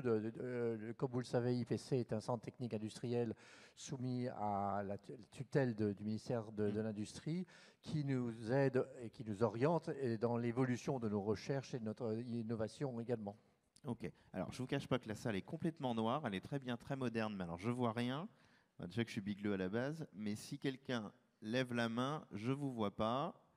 Alors criez si vous voulez vous exprimer. Ah bah voilà, on change la lumière, c'est formidable. Les équipes techniques sont top, il n'y a pas plus de mains levées pour autant. C'est toujours compliqué la première. Hop, personne. Ah voilà, monsieur. Si vous pouvez juste vous présenter et vous dire ce que vous faites dans la vie, pour qu'on puisse après vous répondre correctement. Alors bonjour, Sofiane Bonjour. Bekira, 3e année de cycle d'ingénieur à Alençon, Polyvia Formation. Ma question est la suivante, si la consigne des plastiques n'est pas suffisante, comment inciter les gens en fait, à recycler? Gilles, peut-être c'est pour vous ça? Ouais. Allez, en route. Il y a des techniques comportementales. Je sais pas, vous avez peut-être déjà entendu parler du nudge. Comment donner le petit coup de pouce pour inciter les gens à changer de comportement. Il y a des Américains qui ont reçu le prix Nobel grâce à cette théorie. Et en fait, je pense qu'il faut exploiter toutes les possibilités pour inciter à un meilleur geste de tri. Et la consigne aurait été pour nous l'arbre qui aurait masqué la forêt. Parce que le citoyen français se serait donné bonne conscience, sa bouteille PET aurait été consignée. Mais encore une fois, quid de tous les autres emballages? Et je pense que le ministre Christophe Béchu a trouvé le ton juste lorsqu'il s'est exprimé sur les assises des déchets récemment, à savoir pousser les collectivités territoriales, aider les collectivités territoriales à améliorer le geste de tri par différentes mesures. Et en améliorant ce geste de tri, ça veut dire améliorer la collecte et ça veut dire améliorer le gisement de matières plastiques disponibles pour en faire des matières plastiques recyclées. Sans oublier, à la base, le consommateur, le citoyen, qui doit avoir le geste adéquat pour le tri de ces déchets. Vous vouliez compléter la question? Je vois que vous avez gardé le micro. Ouais. Enfin, je vais juste revenir. Du coup, quel genre de mesures, au final, ont été prévues par Monsieur le ministre? Quel genre de mesures ont été prévues par Monsieur le ministre pour compenser l'impact d'incitation qu'aurait pu avoir la consigne? C'est ça la fin de la question? En fait, le ministre s'appuie beaucoup sur les 14 recommandations de l'AMF, l'Association des maires de France, qui initialement était contre la consigne unique des bouteilles PET. Et c'était par rapport à des affichages au niveau des collectivités territoriales, au niveau des actions dans les écoles, dans les établissements scolaires. N'oublions pas que les bons gestes, les bons comportements commencent dès le plus jeune âge par rapport à la modification des comportements. Vous avez des entreprises comme Valorplast qui gèrent quasiment la moitié des centres de tri en France, qui sont fortement impliqués sur l'amélioration du geste de tri et notamment par de la formation et de l'information au niveau des collectivités territoriales. Est-ce qu'il y a d'autres questions dans la salle? Là, sur la droite. Donc pareil, si vous pouvez vous présenter. Bonjour, Julien Dano, je suis formateur à Polyvia à Alençon.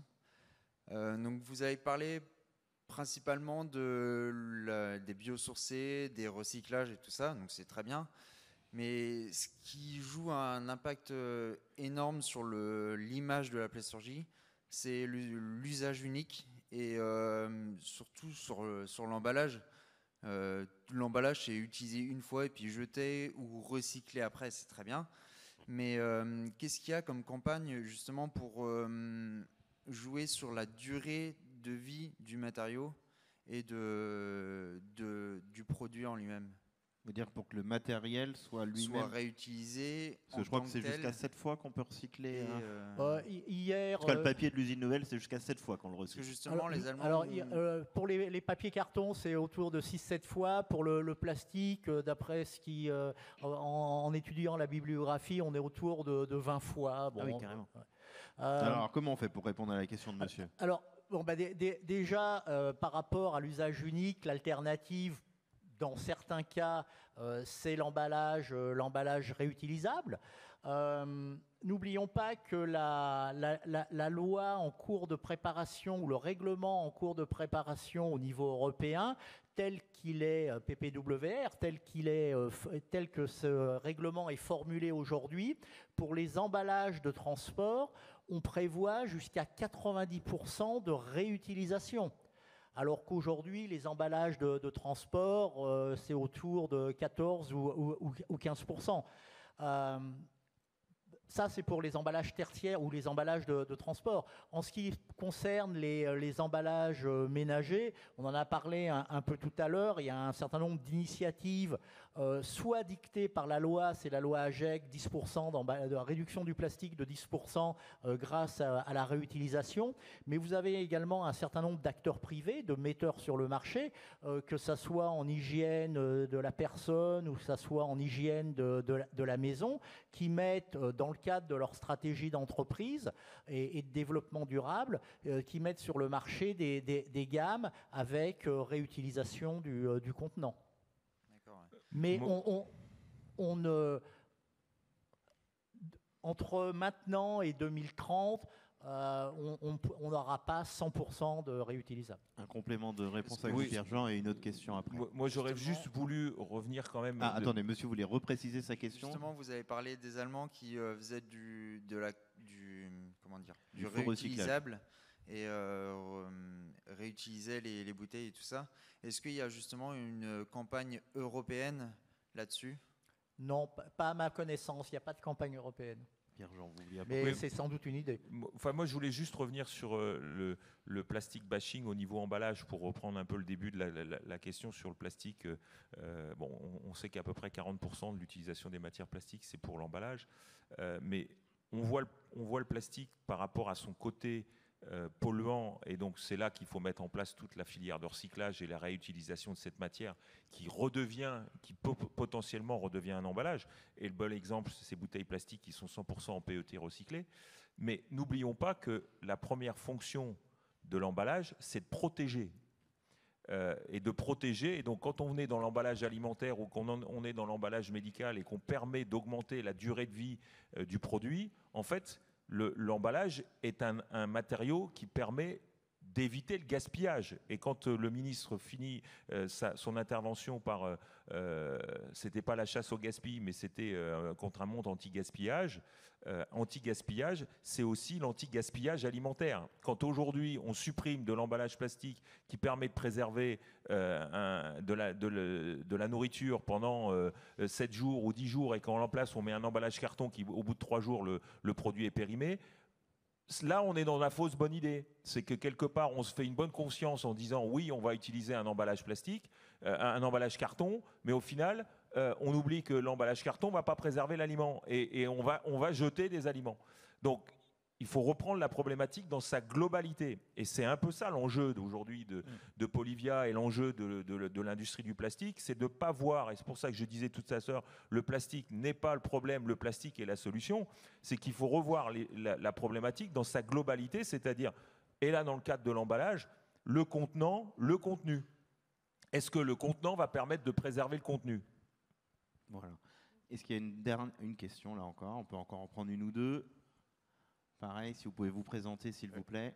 Bonjour, Mohamed Brahimi, apprenti ingénieur en dernière année plasturgie et matériaux composites à Polivia Formation. En fait, ma question se repose sur le fait de choisir entre productivité et réduction de consommation de l'électricité. Parce que récemment, j'étais en Allemagne pour mon stage en international. Et j'ai vu que les Allemands sont plus focus sur un niveau d'OI plus haut que de réduire leur consommation d'énergie. Donc pourquoi le modèle français pense plus à réduire la consommation énergétique. Merci. Moi, je veux bien répondre. Alors, l'OI, c'est le TRS en français, hein, pour traduire. Parce que je dirais, c'est l'état d'esprit industriel. Et là, on en revient aussi un peu sur le côté paradoxal des Allemands, c'est que quelque part, on veut, ils peuvent être les champions sur les énergies vertes, et en parallèle, ils vont redémarrer des centrales au charbon.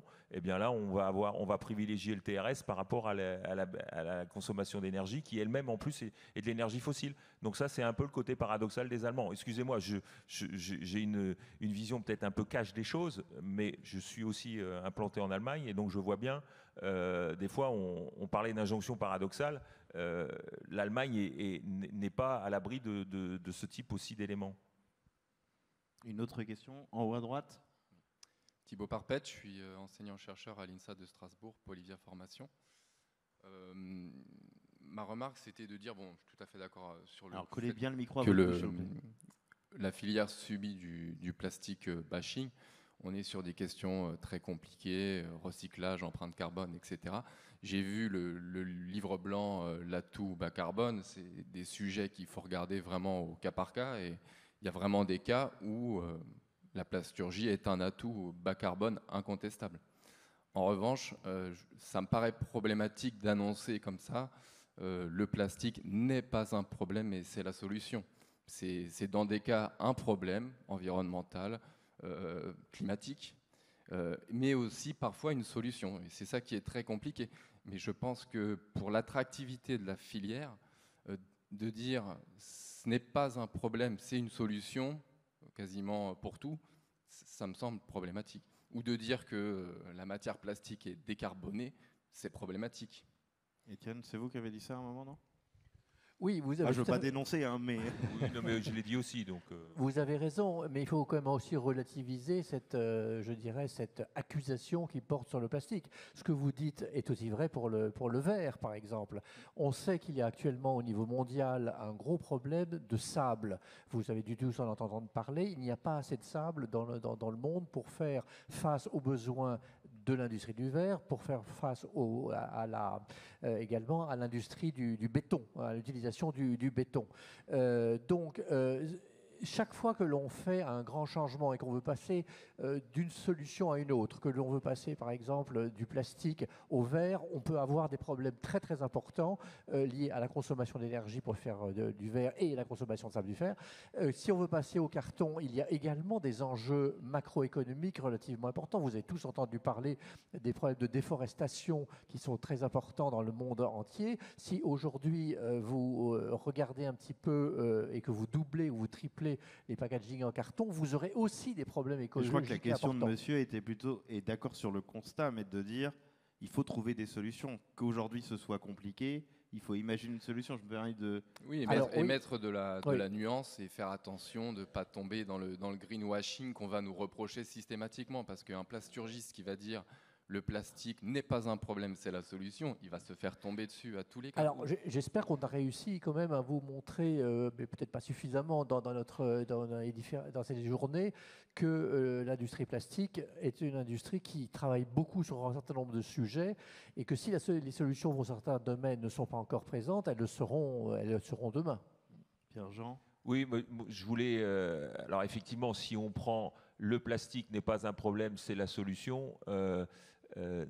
évidemment, si on déforme les propos, on les met sous cet angle-là, quelque part, on est attaquable. Et je crois que c'est pas l'objet de notre, je dirais, de nos travail quotidiens, nous plasturgistes.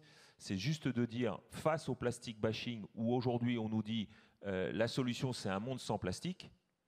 Ce qu'on entend à longueur de journée, hein, et c'est tout simplement du bullshit en permanence, et on nous lave le cerveau avec ça en permanence.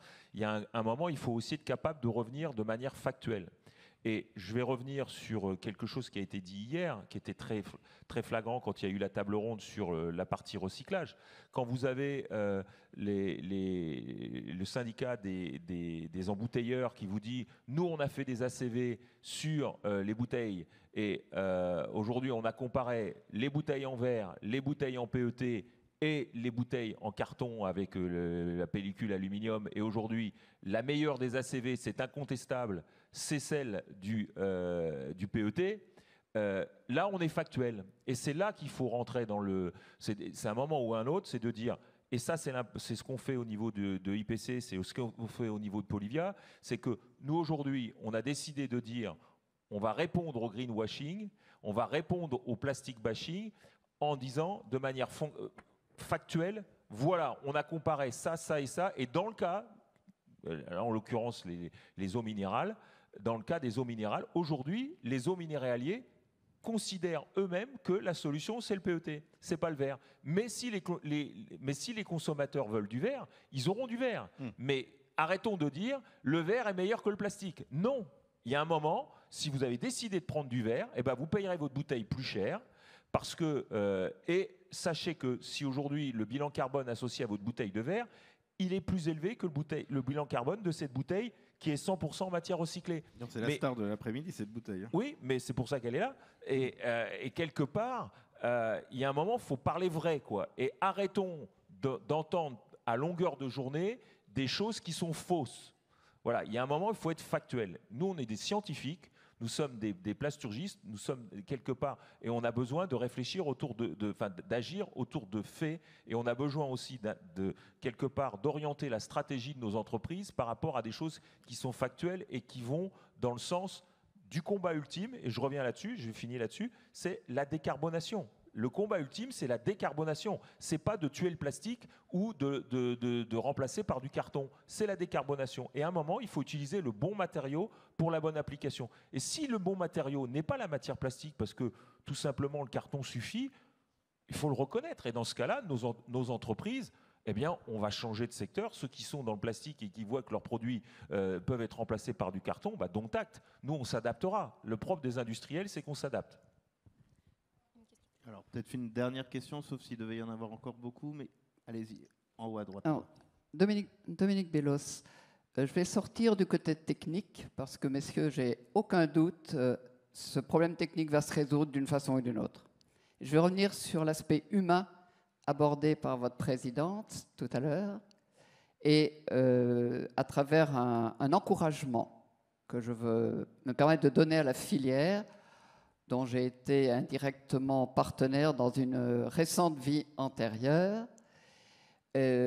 Pour faire tout ce que vous allez vouloir faire et qu'il faut faire, il vous faut des hommes et des femmes convaincus, motivés, heureux de bien le faire et vraiment partageant les enjeux. Et j'ai beaucoup apprécié la campagne d'attractivité que vous nous avez présentée.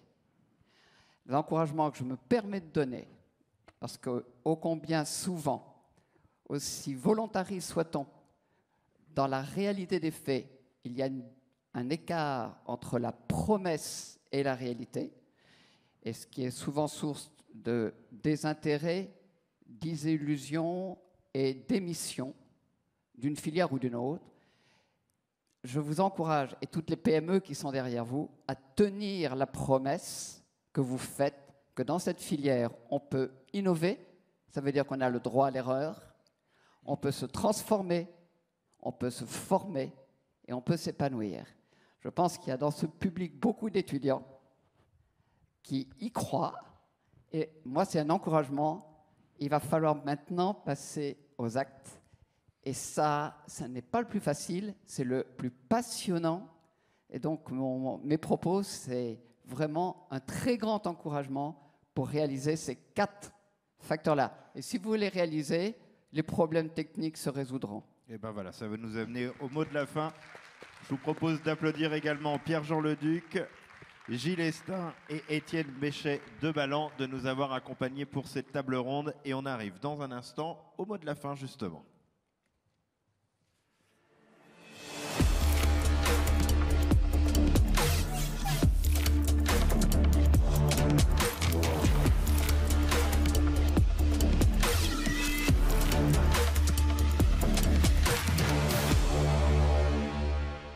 Et pour le mot de la fin, on retrouve à mes côtés Stéphanie Collot qui a organisé ce salon FPC. Et on retrouve également Emmanuel Perdry. Vous êtes toujours avec nous ? Tout à fait, je suis là. J'ai Bon. suivi avec attention cette table ronde. Eh ben, je vous laisse le mot de la fin. Merci. Stéphanie. Un grand merci, Emmanuel. Alors, on est sur la fin de ces 2 jours. Moi, je dois d'abord vous dire que j'ai appris beaucoup à vos côtés pendant ces 2 jours, vraiment énormément. Donc, je tiens à vous remercier tous les uns et les autres pour la qualité des échanges, des débats, des prises de position qui ont pu être assez musclées. Merci infiniment pour tout ça. Je pense qu'on a également été ensemble témoins de la mobilisation, l'engagement, on parlait à l'instant de la transformation de la filière.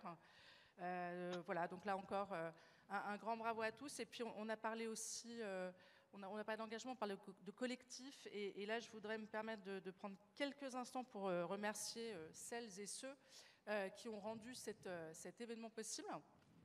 Et donc pour commencer, nos partenaires. Donc merci à Polivia et à toutes les équipes qui le composent. Merci à Plastique et Caoutchouc, à l'usine Nouvelle. Merci à DCM. DCM, ce sont les personnes qui nous ont beaucoup aidés dans la préparation de l'événement, qui ont préparé la mise en scène, qui ont été vraiment extraordinaires dans l'accompagnement à nos côtés. Merci également à nos sponsors, bien sûr, donc Paprec, Poly2Poly, Sumitomo de Mag et Billon. Merci à l'ensemble des participants. Et puis, je voudrais évidemment saluer nos brillants journalistes et animateurs qui ont été à nos côtés pendant ces 2 jours. Steven, Emmanuel, un grand merci à tous les deux. C'était très enrichissant d'être à vos côtés. Et enfin, et avant de laisser la parole à Emmanuel, je voudrais remercier et saluer le travail de mes équipes qui sont là, qui ont été aussi à vos côtés dans la préparation en amont de cet événement. Donc avec Isabelle, Léo, Eva, Rosen, Laurie et Claire. Merci beaucoup à tous et toutes. Voilà, vous pouvez être très très fiers de vous et en tout cas, moi je le suis. Donc merci beaucoup. Merci à vous, Stéphanie Collot, directrice des salons industrie chez Infopro Digital Trade Show, notre groupe. Emmanuel Perdry, on en arrive à vous. Tiens, c'est joli ce plan. Oui. Hop, voilà, parfait. Le mot de la fin. Oui, le mot de la fin. Écoutez, moi, merci aussi à tous les intervenants pour la qualité des échanges et à tous ceux qui ont contribué à la réussite de cet événement. Moi, j'ai suivi à distance, en particulier, surtout et uniquement, puisque je n'avais pas le choix, les conférences plénières. J'ai trouvé que les échanges étaient de qualité, étaient intéressants. Je retiens 3 mots, réalisme, pragmatisme et objectivité. Une façon de réagir aussi à la dernière question sur attention au plastique, c'est pas non plus complètement fantastique. Je pense que dans notre livre blanc, on a beaucoup parlé d'usage. Le plastique est important et intéressant et décarbone dans la mesure où il crée de la valeur réellement pour le consommateur. Dans le cas contraire, il faut qu'on renonce à certains usages. On en a conscience. Donc voilà, on est prêt à se transformer. Je crois que ces 2 jours ont aussi fait la preuve de ça. On a une filière en transformation, des gens engagés dans cette transformation. On en est tous convaincus. D'où le message positif de notre campagne d'attractivité qui porte ça, cette transformation et cette filière dynamique, innovante, jeune.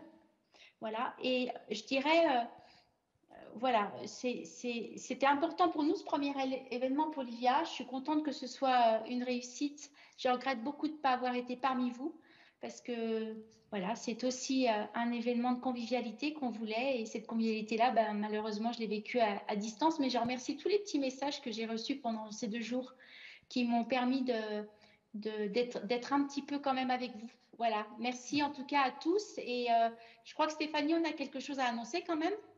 Rendez-vous sur le FIP, c'est ça que vous vouliez dire? Voilà. Alors c'est quand le FIP? Dites-nous tout. C'est vous la reine des surprises aujourd'hui. Lance le FIP. C'est votre... C'est le bébé d'Infopro Digital, le FIP. Bon, alors le FIP. Alors le FIP, en quelques mots, on vous donne rendez-vous du 4 au 7 juin 2024 à Lyon Eurexpo. Voilà, on vous attend évidemment nombreux sur cette prochaine édition. Et merci encore à tous. Donc ce France Innovation Plasturgie. Merci à vous toutes et vous tous. Très bonne fin de journée. Merci à tous. À bientôt.